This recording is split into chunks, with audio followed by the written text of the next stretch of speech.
It was supposed to be a simple visit, nothing unusual, just a routine, supervised meeting between a father and his 7-year-old daughter in Boston's wealthy Back Bay neighborhood.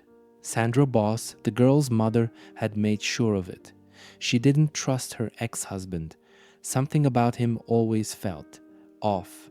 After their bitter divorce, she had been awarded sole custody of their daughter Ray, allowing only supervised visits. But on July 27, 2008, something went terribly wrong. During their scheduled visit, Clark Rockefeller and his daughter were walking through a busy Boston street when suddenly a black SUV pulled up beside them. Before the social worker escorting them could react, Rockefeller shoved her aside, grabbed his daughter, and jumped into the vehicle. The car sped away. In a matter of seconds, he was gone. A desperate search begins. The moment the car disappeared, the social worker screamed for help. Calls flooded 911. Sandra Boss, panicked and terrified, reported the abduction immediately. Boston police were scrambling. They weren't just looking for any kidnapper. They were looking for a wealthy, well-connected man who had been hiding something for years.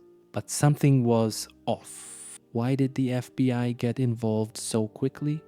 Why did law enforcement treat this case as more than just a custody battle gone wrong? Because Clark Rockefeller wasn't real. The authorities wasted no time launching a manhunt.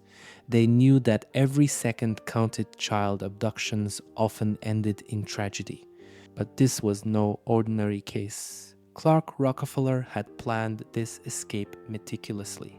Authorities soon discovered that the black SUV that picked him up was a rental car driven by a hired limo driver.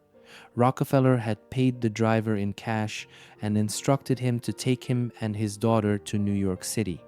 By the time investigators caught up, Rockefeller had already ditched the vehicle. He had switched taxis multiple times. Then he vanished. The trail goes cold for a while. Days passed and Rockefeller was nowhere to be found. Authorities tracked his financial activity, but he had already withdrawn large amounts of cash before the abduction. He wasn't using credit cards. He wasn't making phone calls. He had seemingly disappeared into thin air. But how? How does a man just vanish in modern-day America?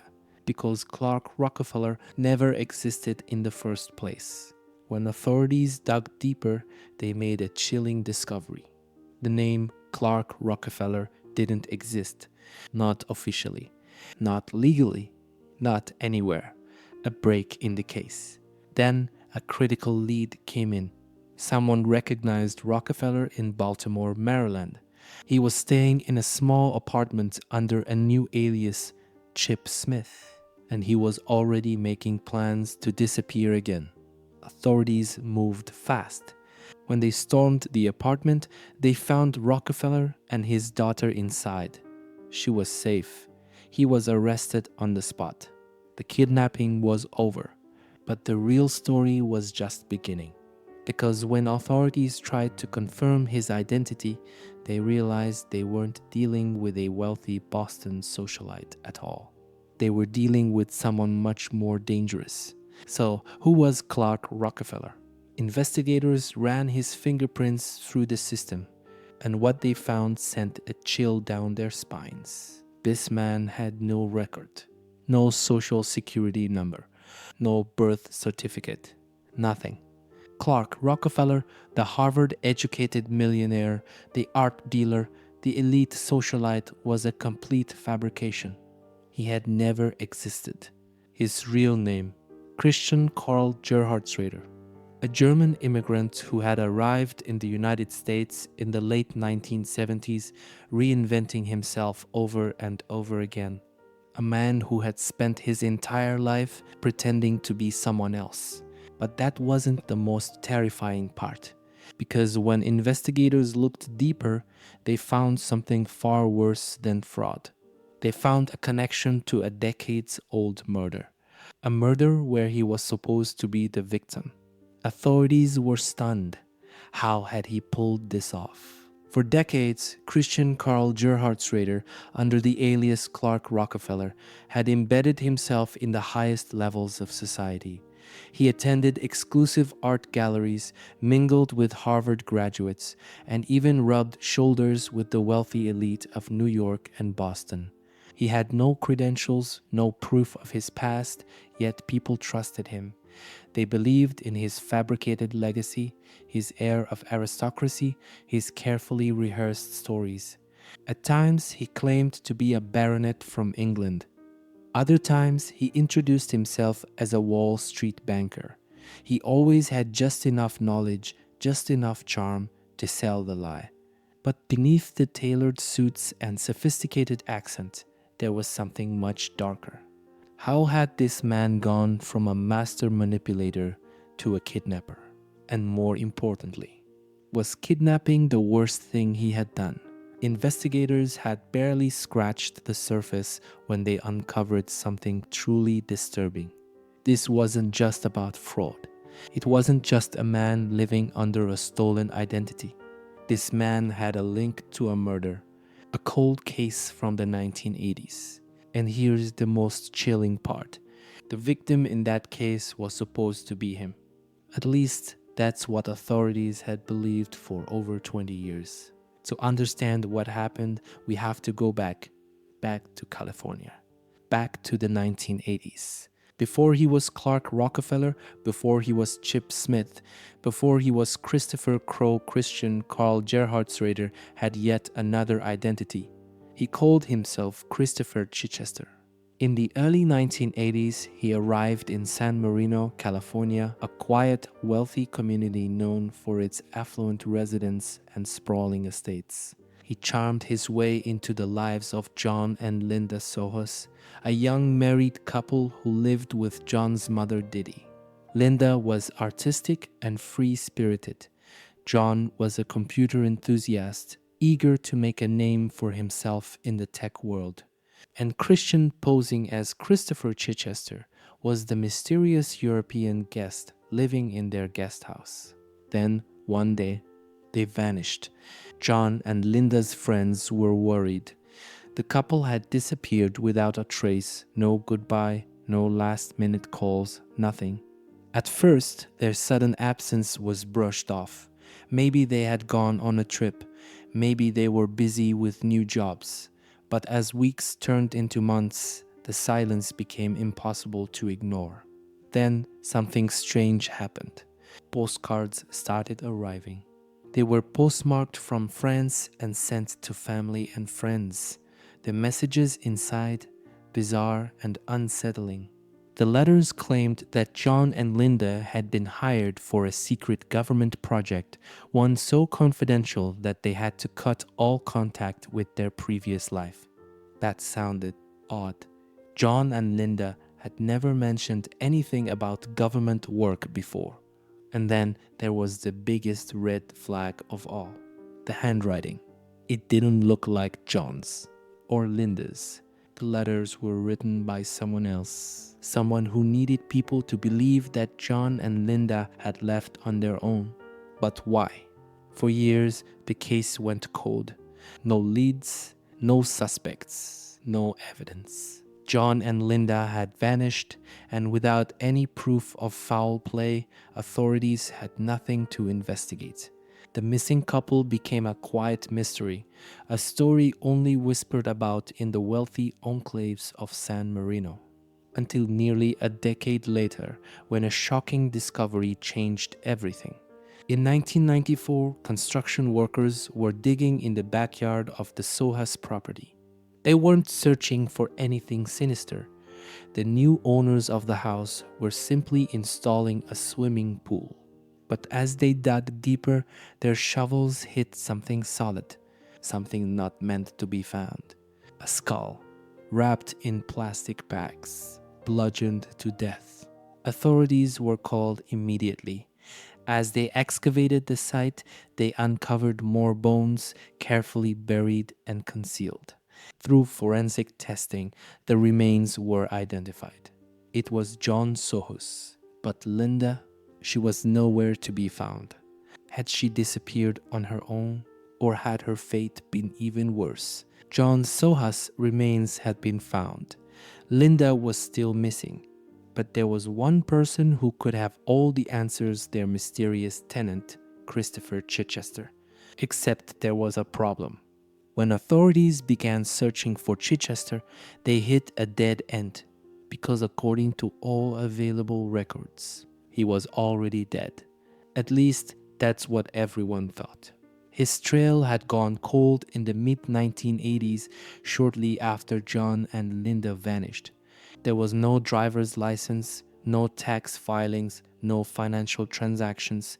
It was as if he had never existed. And in a way, that was true, because Christopher Chichester had never existed in the first place. For most people, disappearing is impossible. But for Christian Karl Gerhartsreiter, it was just another trick. After leaving California, he did what he had always done: he became someone else. He moved across the country, cycling through a series of new identities, each one more elaborate than the last. First, he became Christopher Crowe, a high society investment banker in New York. Then he reinvented himself again, this time as Clark Rockefeller, a supposed heir to one of America's most powerful families. With each new alias, he erased every trace of the man he used to be. He fooled powerful people, lived in elite circles, and even married a successful Harvard-educated businesswoman, Sandra Boss. For decades, no one questioned him. Because who would suspect that a wealthy, charming man from New York was actually a fugitive connected to a brutal murder? But here's the terrifying part. If John Sohus had never been found, would anyone have ever looked for him? Would anyone have uncovered the truth? Or would he have gotten away with everything? For decades, Christian Karl Gerhartsreiter was whoever he needed to be. He changed names, changed homes, changed stories, shedding his past like a snake shedding its skin. In California, he was Christopher Chichester, a sophisticated English aristocrat with a charming accent and a penchant for fine art. In Connecticut, he reinvented himself as Christopher Crowe, an investment banker who claimed to have high-level connections on Wall Street. In New York, he became Clark Rockefeller, a member of one of the wealthiest dynasties in American history, or so he claimed. And the most disturbing part, no one ever questioned him. He walked into exclusive social circles, spun convincing stories, and left no trail behind. But how did he keep getting away with it? Because he knew how to play the system. Christian Karl Gerhardsreiter wasn't some amateur conman forging checks in a motel room. He was living in luxury. He didn't just blend in with the elite, he became one of them. He married a Harvard-educated woman, Sandra Boss, a high-powered business consultant making millions. He attended exclusive parties, dining with New York's wealthiest socialites.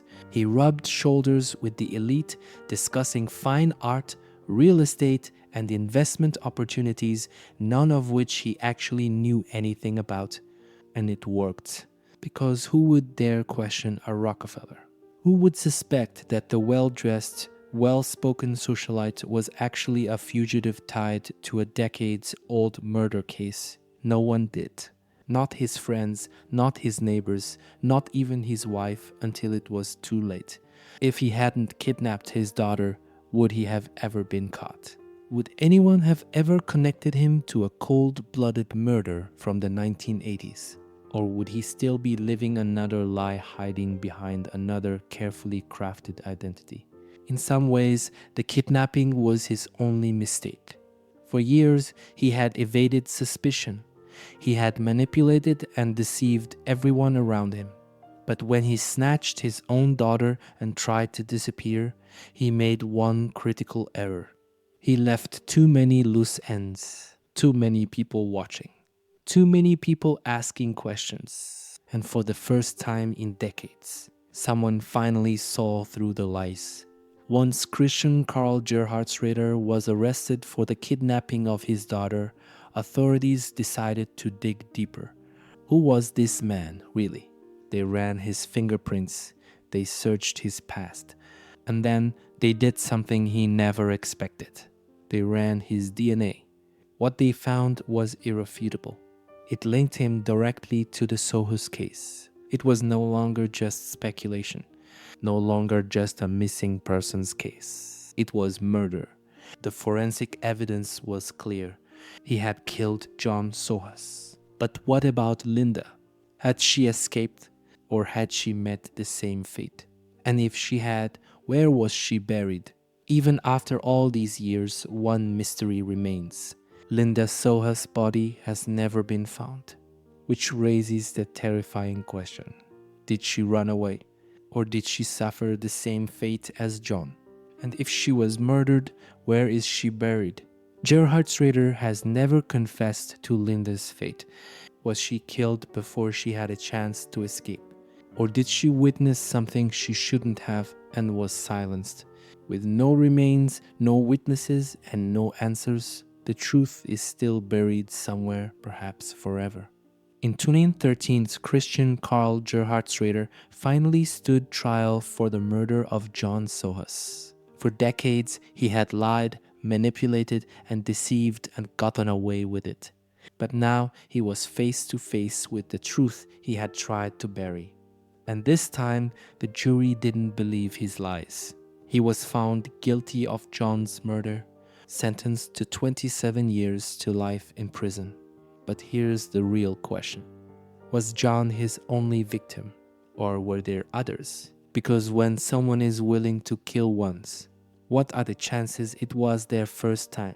For decades, Christian Karl Gerhartsreiter lived a life of deception. He wasn't just a common, he was a master manipulator. A man who could charm his way into high society, who could rewrite his past at will, who could walk into people's lives and become whoever he wanted to be. But what happens when a man like that gets desperate? What happens when a con artist is cornered? When the lies start falling apart? We know he killed John Sohus. We know he buried the body, covered his tracks, and disappeared only to resurface years later under a new identity. But the question remains, was John his only victim, or was he capable of more? Investigators have never found Linda Sohus, but even more disturbing, they don't know how far back his crimes go. There are gaps in his timeline years where no one knows where he was, what he was doing, or who he was pretending to be. Could there be other missing people linked to him? Other cases where the bodies were never found? One thing is certain. This wasn't a one-time deception. This was a pattern, a life built on fraud, control, and calculated disappearances. Could it be that the Sohus case was only the tip of the iceberg? Or were there other victims whose stories will never be told?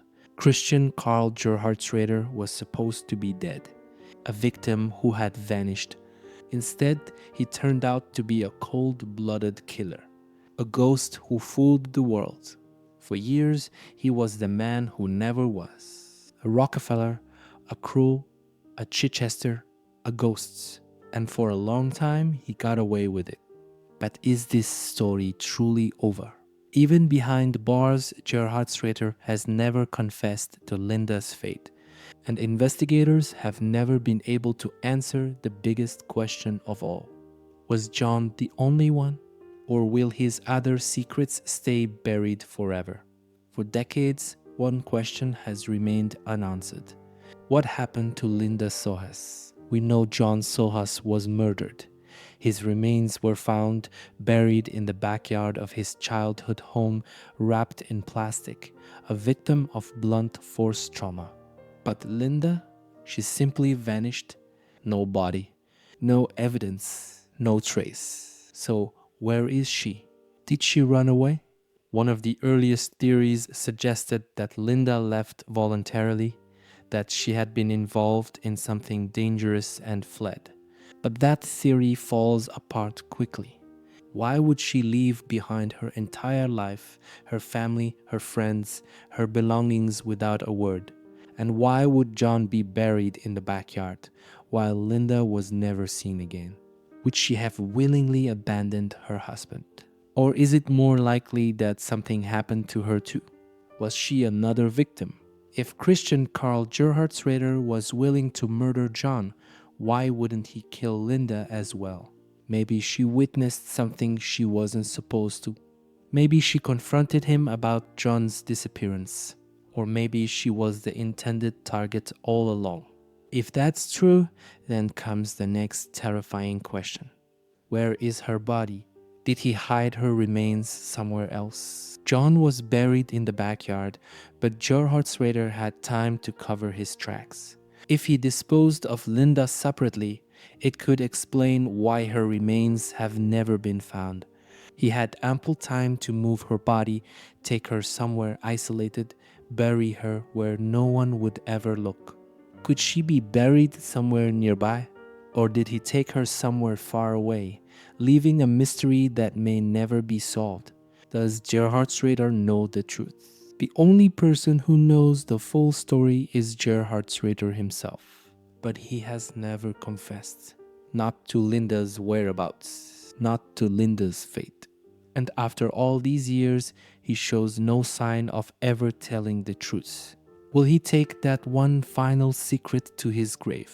Or could the truth still be out there, waiting to be uncovered? So now I leave it to you. Who was Christian Karl Gerhardsreiter, really? Was he just a con artist who took things too far? Or was he something far more sinister? How many people did he fool? And more disturbingly, how many people did he kill? And most importantly, what really happened to Linda Sohus? Could her remains still be out there, waiting to be discovered? Or will this be one of those mysteries that remains unsolved forever? Let me know what you think in the comments, because this case is far from over.